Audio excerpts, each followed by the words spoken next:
ಶುಭೋದಯ ವೀಕ್ಷಕರೇ. ಇವತ್ತಿನ ಟಿಫನ್ ಬಾಕ್ಸ್ಗೆ ಏನು ಮಾಡ್ತಾಯಿದ್ದೀನಿ ಅಂತ ಕಾತರದಿಂದ ನೋಡ್ತಾ ಇದ್ದೀರಾ. ಇವತ್ತು ಒಂದು ವಿಶೇಷವಾಗಿ ಬ್ರೆಡ್ಡಿಂದಾನೇ ಮಾಡಿ ತೋರಿಸ್ತಾ ಇದ್ದೀನಿ. ಗಾರ್ಲಿಕ್ ಬ್ರೆಡ್ ತುಂಬ ಸಿಂಪಲ್ಲು, ಮಕ್ಕಳಂತೂ ಭಾಳ ಇಷ್ಟಪಡ್ತಾರೆ. ಇದನ್ನು ಬಾಕ್ಸ್ಗೆ ಹಾಕೊಳ್ಳೋಕ್ಕೆ ಒಂದು ಐಡಿಯಲ್ ಸ್ನ್ಯಾಕ್ ಅಂತಲೇ ಹೇಳ್ಬೋದು. ಇದಕ್ಕೆ ಬೇಕಾಗಿರೋ ಸಾಮಗ್ರಿಗಳು: ಬೆಳ್ಳುಳ್ಳಿ, ಕರಿಕಾಳು ಮೆಣಸು ಪುಡಿ, ಬೆಣ್ಣೆ, ಉಪ್ಪು, ಬ್ರೆಡ್. ಮೊದಲನೇದಾಗಿ ಒಂದು 10 ಎಸಳು ಬೆಳ್ಳುಳ್ಳಿ ತೊಗೊಂಡು 100 ಗ್ರಾಮ್ ಬೆಣ್ಣೆ, ಒಂದು ಅರ್ಧ ಟೀ ಸ್ಪೂನಷ್ಟು ಉಪ್ಪು, ಇದನ್ನು ಮಿಕ್ಸಿಗೆ ಹಾಕ್ಕೋಬೇಕು. ಮಿಕ್ಸಿಗೆ ಹಾಕ್ಕೊಂಡ್ಮೇಲೆ ಈ ಥರ ಇರುತ್ತೆ ಪೇಸ್ಟ್. ಈಗ ಮಾಡೋ ವಿಧಾನ: ಈ ರೆಡಿ ಮಾಡಿದ್ದೀವಲ್ಲ ಗಾರ್ಲಿಕ್ಕು, ಈಗ ಸ್ವಲ್ಪ ಪೆಪ್ಪರ್ ಪುಡಿ ಹಾಕಿದ್ದೀನಿ, ಜಾಸ್ತಿ ಹಾಕಿಲ್ಲ.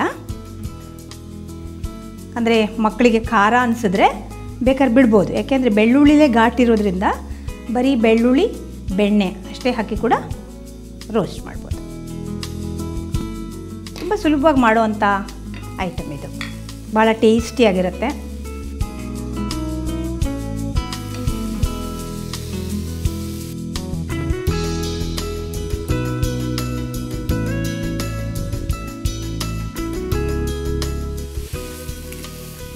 ಲೈಟಾಗಿ ಗೋಲ್ಡನ್ ಕಲರ್ ಬಂದರೆ ಸಾಕು.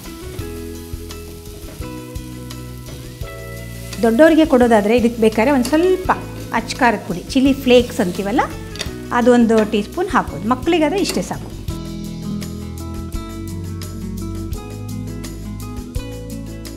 ನೋಡಿ, ಇವಾಗ ರೋಸ್ಟ್ ಆಗಿದೆ.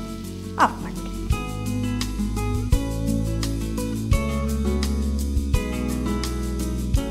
ಬಿಸಿ ಬಿಸಿಯಾದ ಗಾರ್ಲಿಕ್ ಬ್ರೆಡ್ ರೆಡಿ.